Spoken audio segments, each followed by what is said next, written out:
Bonjour, bandeko ya Direct TV, Direct News. Toye kosolana bino lisusu encore une fois, la réalité ben faux politique en boka na biso.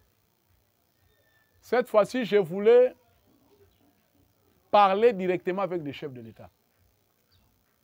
Pourquoi directement avec des chefs de l'État? Pourquoi? Parce que on voit l'histoire à Est comme si ça devient de la blague. Faut que mon konzamboka, faut que toutes les nations qui nous entourent, ce sont des hypocrites. Congo-Brazza, n'en parlons même pas.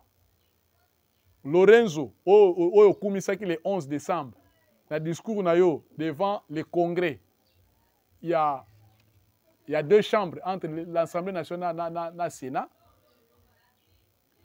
Il est un hypocrite, c'est un hypocrite, ce sont des traîtres. Là, ça n'engage que moi par rapport aux analyses, vous ne pouvez pas compter à ces gens-là. Les assises de Luanda, moi je disais ça toujours. Que Kagame va toujours chercher à tripoter quelque chose. Kagame ne signera pas cet accord. Ils sont en train de chercher des voies et moyens comme en opposition de force, c'est que vous ne savez pas. Bima na makambu yakoyo que l'arabe américain. Les Américains se disent partenaires stratégiques. Ni usine ya bouton, ni usine où est la tomate, ni usine même où est la même pisse à pambo ezate.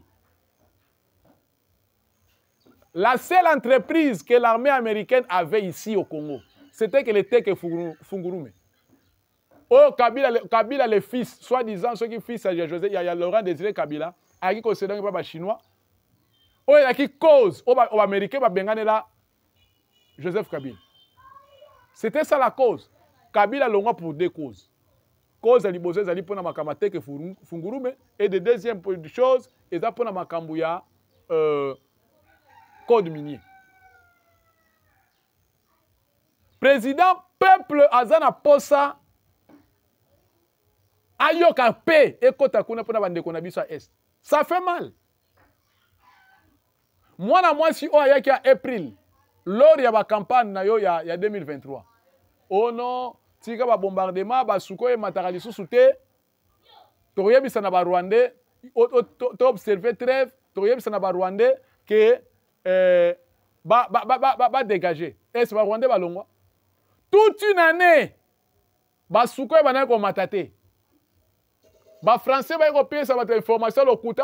Il y a des missiles sol-air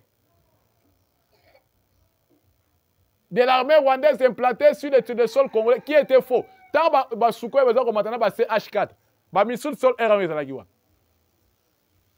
faut pas nous laisser faire.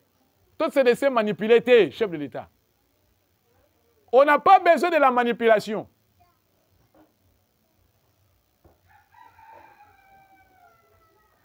Parce que tout le monde qui est joyeux pour la bonté na yo. Comme c'est comme le moko boye, ba travailler yo que au côté na au belge na bango pour ba luka ba sala action na bango ezali bango très macabre à l'endroit du peuple congolais. Ça on n'acceptera pas ça, monsieur le président. Il faut que cela aille jusqu'au bout. Nous le savons très bien que cette guerre de l'Est, ce n'est pas le Rwanda. C'est l'OTAN contre la République démocratique du Congo. Et la République démocratique du Congo qui se bat aussi avec beaucoup de multinationales qui se cachent derrière ces criminels-là de Kagame. Chef de l'État, souvenez-vous. Ba crime nyonso oyo armée rwandaise sali na mboka oyo. Kobana na massacre ya Tingitingi, massacre ya Makobola, massacre ya Mwenga, massacre ya Kasika, massacre ya Kisishe, massacre ya Tongo. Plusieurs massacres. Plus de 500 000 femmes violées pendant 30 ans. Ça ne vous dit rien, monsieur le président de la République. Ça doit vous toucher. Vous avez plein droit. Vous êtes l'homme le mieux informé que nous. Parce que au sein de l'armée, on étouffé. Bon, officier ne se trouve pas en obédience à Rwanda. Bon, on se trouve à étouffé, mais il va dans le garage. Puis, belé baza aux arrêts. Puis, à un moment, il faut faire attention na général Chico. Pour cela, la fuite tozui, semble-t-il, à la cas, collabo, il y a général Yav. Est-ce que général Yav, vous avez dit comment il y a un niveau comme il y a général? A commissaire, a propulsé dans la garde. Pas ça là qui collaborateur, soit disant, en soit garde du corps, il y a général Yav. Les situations dans un angle, c'est compliqué. C'est à cause du général Chico. Makamba Kanyabayonga, ya Rubaya, ya Rwindi. C'était lui. Bah, on s'est là, il y a un théâtre. Pendant qu'on peut s'habiller, passe na mutu. Depuis que vous avez changé l'équipe, commandement et armée, vous voyez des choses évoluer là-bas. Nous avons besoin qu'en 2025, que cette situation-là se termine. De deux, les Blancs, la communauté intercriminelle, on s'est fatigué pour luka mutu na yo. La pongite. Et ils ne sont pas contents. Il y a ici le RDC comme un niveau à refondre des grandes entreprises multinationales. Tu fondis Apple, tu fondis iPhone. Au dos à niveau de justice internationale. Tu as fondé Apple. Ils ont fondé Silicon. Ils ont fondé Bill Gates. Oh, ce sont des grands décideurs. Ils ont un monopole économique au monde. Mais RDC, vous croyez qu'aujourd'hui, les Blancs sont contents? Non. Julien Palou, cacao n'a vu tellement tellement. Oh, cacao, il y a RDC. Et ça, cacao moko, et ça, il y a grande qualité. Ouganda, il y a les kilos. Na Beni. Parce que Ouganda, cacao, c'est pour ça que la guerre, il y a ADF na Ouganda, parce que c'est pour l'exploitation du café. On connaît l'histoire, mais c'est le président de la République. Nyonso et bomba marato yebi. Toyebi. Ouganda, les kilos, il y a cacao. Na Beni, na Butembo, na $6. Mais baba, les kilos, na $30. Voilà cet écart. Aujourd'hui, tout le monde est plainte. Il y a Julien Palou. Alors, que Baboyi, l'Union européenne est boy que cacao, il y a RDC était comme sur le plan, na niveau, il y a Europe. Ce sont les libéraux belges. C'est Macron. Et c'est aussi la Grande-Bretagne. Au Téléméli Congo était cacao dans un espace européen. Tout ça pourquoi? Qu'est-ce qui est caché derrière? C'est parce que la France est en train de chercher que le Congo va Bengani Bango na Tchad. Parce que maintenant le Tchad, il travaille maintenant avec la Russie. Ba Bengani base française na niveau à Tchad. Le quoi d'ailleurs, Telengani, Bengani, même au niveau de l'Afrique de l'Ouest, Bengani, même au Sénégal. Alors, Telengani, comme il y a na RDC. Et de deux, tu as un corridor humanitaire qu'on dit Mayangote. Oui, tu as un corridor humanitaire. Tu as un espace dans le moment de l'opération turquoise. Que tu as un quota. C'était toujours la France, c'était Mitterrand qui avait dit à Mobutu, tu repères asile, tu soutenir Rio. Mais accepter que Baoutou Bakota, Bakota sans pourtant être fouillé, Bakota na Minduki na Bango. Le lait comme argument. Il y a Paul Kagame et Rolobakeno, les FDLR sont toujours en RDC. Oh, la guerre de l'Est, c'est une guerre économique. C'est une guerre économique. Mokonzi Mboka, na kolinga vidéo oyo, nazosala ekomela yo. Trêve ya kopekisa ke aviation na biso etemata likolo fo koboya yango. Biso peuple congolais toboyi yango. C'est depuis le 31 ti lelo basuko ezomata te pourquoi? Ça fait 4 à 5 jours que les Sukhoi ne montent plus. Nous sommes informés. Or, derrière le Rwanda, maintenant pour le moment, c'est le Kenya, c'est l'Ouganda, c'est la Somalie et l'Éthiopie. Tous les Nilotiques se sont rassemblés derrière le dos de Paul Kagame pour combattre la RDC. Et tous les terroirs qui sont sous contrôle, il y a M23, ceux qui habitent là, ce sont des Rwandais. C'est la population rwandaise pour le moment. C'est pour cela que Bazo Kima, avec des frappes. Ce que fait la communauté internationale, c'est pour protéger ces gens-là. Parce que les bateaux ne sont pas comme Ebélé, dans les terroirs, dans les territoires, dans les zones sous occupation, pour balouka moyen, il y a qu'on revendiquer ma belé. C'est ça la stratégie. Corridor humanitaire, on est ça le matin. Pourquoi on dit que dans le corridor humanitaire, on est l'accompagné dans MONUSCO?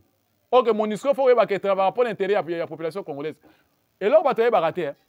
La MONUSCO est là. Ceux qui MONUSCO est vendent à Awa, Mboula, c'est pour chercher la balkanisation du Congo.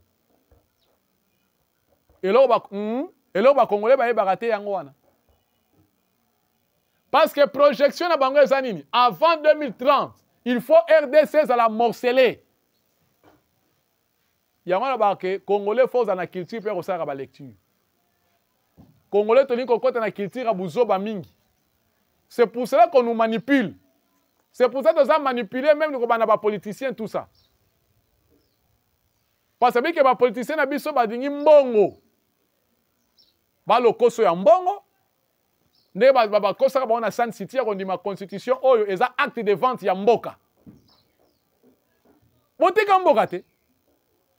Croyez-vous un parlement en provenance de San City composé du RCD, composé du gouvernement, composé il y a opposition non armée, opposition composé à MLC. Croyez-vous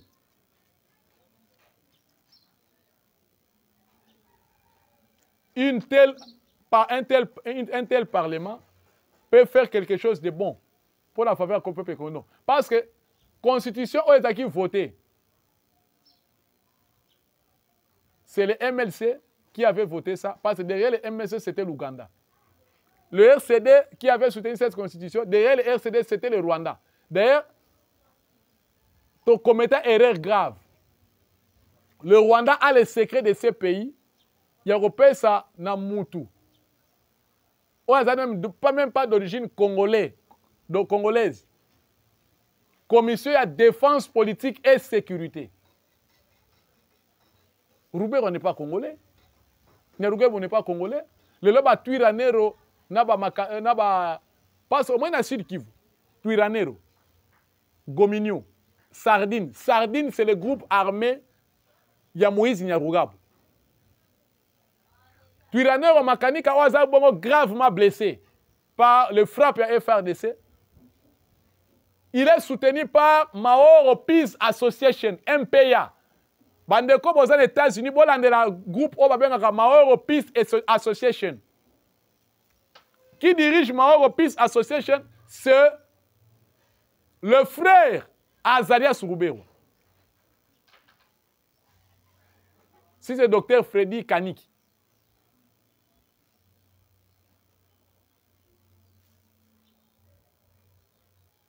Donc, il faut qu'elle réveille Moutou Nabiso. Il faut que ces frappes continuent. Il faut que les FARDC soient contrôle. Il y a étendu nous surtout à territoire national. Parce que des solutions diplomatiques, il faut aller en guerre. Parce que souci à Kagame Zanim, il faut qu'on kata Kivu. Pourquoi dans une distraction? Pourquoi toujours le gouvernement pour se mêler toujours dans la caprice à Rwanda? Oh, nous n'avons pas droit à l'erreur. Nous devons nous battre. Oyebi, natanga li Bible, parce que biso na Congo to koma na bolembu mo ya koloba ke Nzamba kosala. Il faut comprendre l'historique même de la Bible. Dans 2 Chroniques 20, ce qu'on tangi à partir du verset 5 à verset 23, là vous allez comprendre comment l'Israël fonctionnait dans la spiritualité, même dans l'état physique. Bazo bon de la Nzambe, n'importe à Josaphat, Nzambe là ko inspiré bango. Pe Nzambe ne ba ko bon de la, ne ba ko se lamenter ko la kombo ya Adonai. Nzambe za kotia confusion na kaya monguna za kotia débandade, mais de l'autre côté bazabe ko bunda. Yango pe ba pasteur bobi mana théologie à béton. Na théologie na théorie moko macabre. O boza côté na ba fidèle.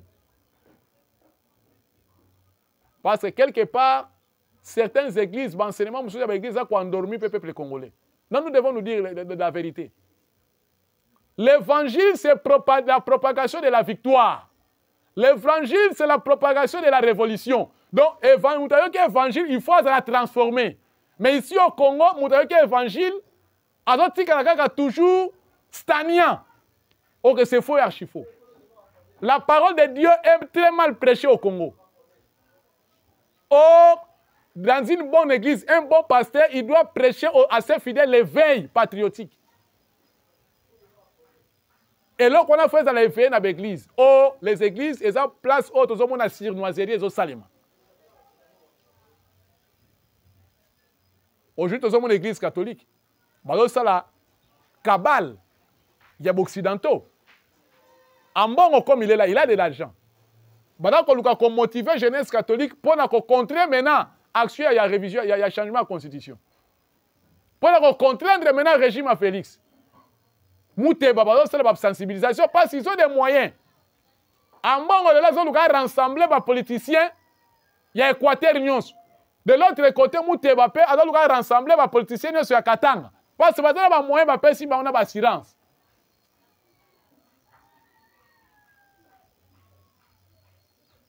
Parce que les Congolais sont dans Moussalate, les Congolais sont un peuple faible, les Congolais sont un peuple naïf. Ce qui tue notre pays, c'est la naïveté de la population. Les Blancs le savent. Et bien, que même les pasteurs congolais sont manipulables. Pour que les pasteurs, même les Congo, ils sont Christ, tant qu'il a sur cette planète. Moi, je suis un bon lecteur de la Bible. Christ a même qui évangile pour révolutionner les gens, pour ramener les gens à avoir l'état de veille. Évangile à Christ, c'est l'évangile à vous obattre. Et là, pendant qu'on vous a l'ouverture de l'esprit à Batou. Vous savez une chose. Dans la Bible de Ésaïe 11. Il sera revêtu de l'esprit de l'intelligence et de la sagesse. Vous savez c'est quoi l'intelligence? L'intelligence, c'est-à-dire quoi?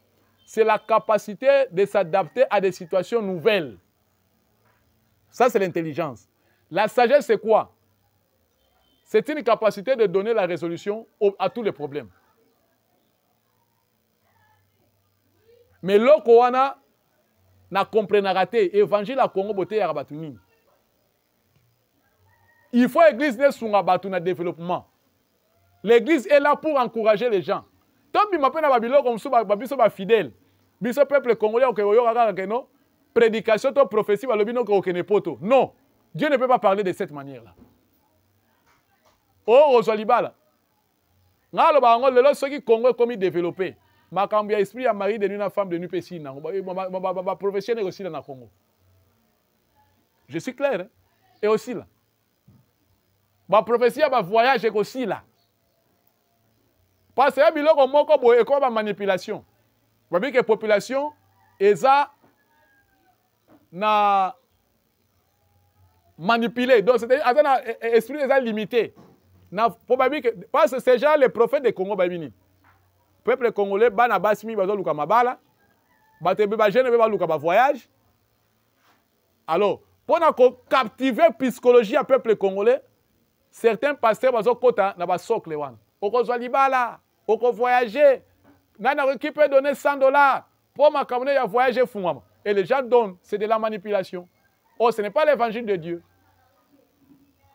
C'est l'une des causes aussi. Pour ma population na naïveté. Na mlobité que batwa ko antichrist, mais je suis venu pour vous dire, je ne sais pas pourquoi loko e côté linga émission, na lobeloko wan. C'est pas c'est la voix de Dieu. Paie sa dîme, paie sa offrande, c'est biblique. Mais to linginde na Congo, église comme na niveau que mutu soka ki liloba nzambe azala transformer, abima na naïveté. Mais ce que nous voyons actuellement, les églises, elles ont même abattu purement na naïveté. Les églises ont même abattu bien na naïveté. Et même abattu bien na buzoba. Et c'est ce que nous ne voulons pas, c'est ce que nous détestons. Vous trouvez que le pasteur est plus riche ou l'église fait ma bataille de développement. Alors c'est pour cela pour vous dire que mon konzambo a pour chiter. Tolobi likambo toza déplorer likambo cesser les feux. En tout cas, nous ne sommes pas d'accord avec ça. Basukoi et mata, basukoi et salamusala, armée tika armée salamusala ngondenge sengeli. Qu'on décourager, qu'on démotiver vos officiers terre sur le terrain. 2 semaines, tout le monde va frapper Kendagi. Il faut continuer. Mobutu, guerre à 80 jours. Assisa guerre à 80 jours. La guerre où Mobutu assisa dans 6 jours. Mais pourquoi pas biso guerre? Pourquoi toujours qu'il y a une avancée, il faut cesser les faits? Il y a besoin de dire. Non. Je vous parle en tant que patriote, je vous parle en tant que notre président, nous vous aimons. Mandat. Second mandat, c'est le peuple congolais, ce n'est pas les Occidentaux. Ataba soutenir Rabino. Là, ça ne nous concerne pas. Attention, occidentaux, ça ne nous concerne pas. Mais ce que nous voulons, nous voulons la paix dans notre pays, la paix durable. Il ne faut pas céder à l'aventure américaine. Anthony Blinken, c'était déjà un gouvernement démissionnaire. On veut vous à tout prix, affaiblir diplomatiquement. Ces gens-là cherchent à tout prix. Ces gens-là cherchent à tout prix. À comment t'affaiblir la position de force pour imposer la balkanisation. Alors, on va préparer Thomas Lubanga à créer crise dans Ituri. Il y a un service de sécurité, place surtout pour remonter à Thomas Lubanga pour Kangaye. C'est un pion de l'Ouganda pour chercher à mener une rébellion en Ituri. Il y a un gouverneur Johnny Luboya Kachama mobilise tes troupes. Elles sont en alerte à tout moment. Parce que nous avons déstabilisé maintenant Ituri. Il y a un mokonzi mboka. Tu es pour la Rosolana yo. Ma solé talimbo. Il y a biloko moya très important. Peine de mort, il faut être bon en application. Nous avons changé le gouvernement. Tu as peut-être mon agrès que on change au niveau de mandataire public. Le mandataire public va changer. Tu as que mboka et que les liboso. Pour Moïbi et l'équipe et que ça soit dans le gouvernement même dans le mandataire public. Moïbi. Parce que Moïbi et l'équipe paye en raison de mboka. Le corps dit que les erreurs du passé, parce que déjà sont perdues déjà une année, il y a un mandat. Tu as la deuxième année. Tu as une action palpable, le peuple est lié à malin, on peut se payer là.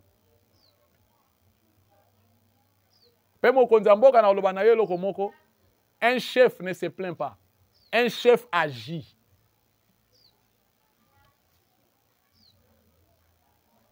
Pour le c'est Moïbi à Yibi, au Kangié, donc, Américain, il y a terre au Bimise, au Kanga, mon chouchoua. Sarkozy, il y a François, Abima, Abimate.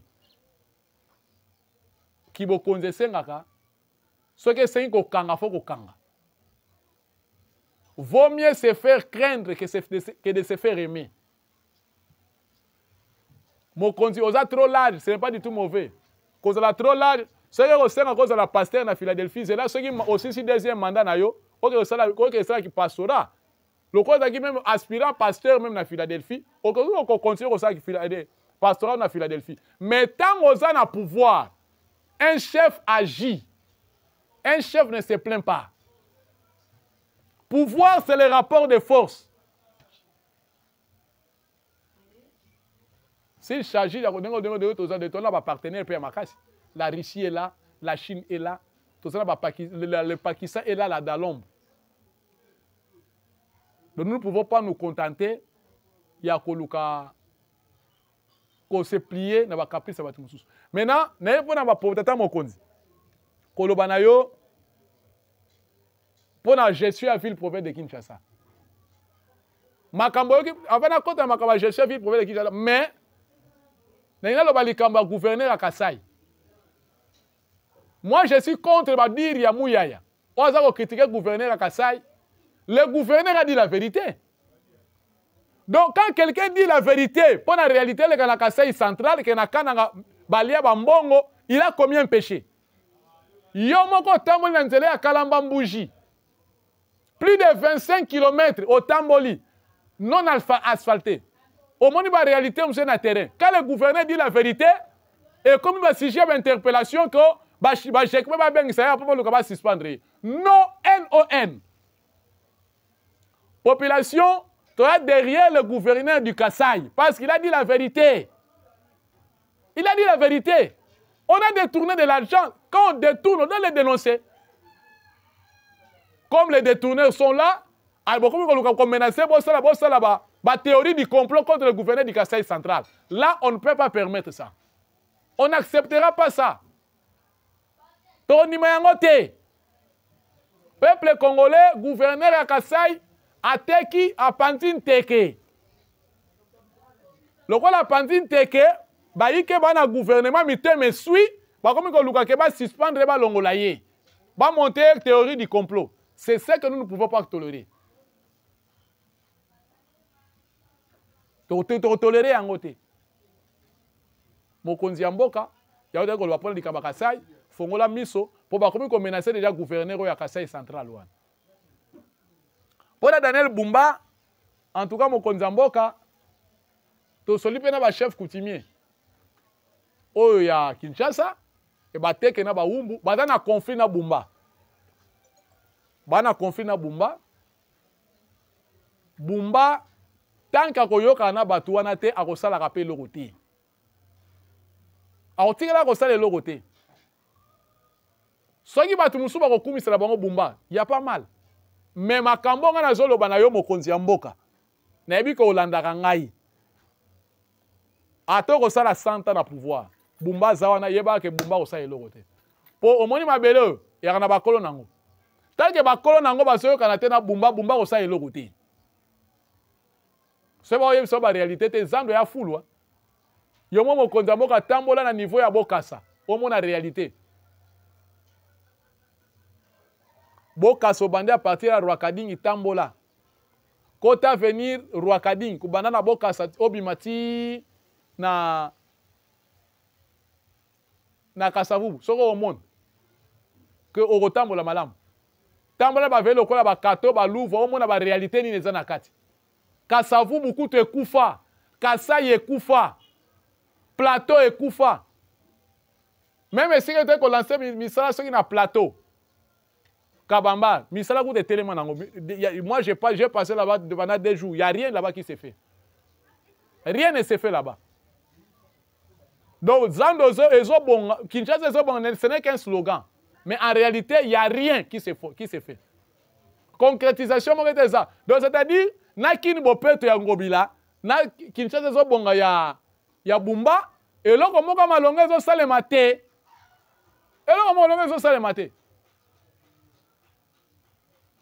omoni gestion ya ville to gouvernance ya likambo te ke ya club d'amis parce que ozomona ke Bumba azoya na kwa kosala système lokola ya club d'amis non et osunga yete et osunga nango yete et osunga Bumba te. Je ne suis pas contre les messieurs, mais moi je suis là pour donner un aperçu. Naomona oyo koya lobby. Parce que ali que naomona mwana mobali o Bumba zoya nango. Et le rezate na Kinshasa. Ata mokonzi ya mboka lobi o protéger ye, yo nde muto koyoka soni. Au moins changer. Yemo mokonzi ya mboka kutu ba chef traditionnel. Bon, watu wale za entre parenthèses, wale za bakambo yo na ba chef traditionnel à Kasai.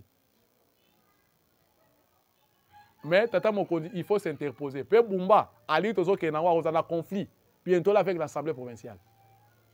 Les députés sont mécontents de lui.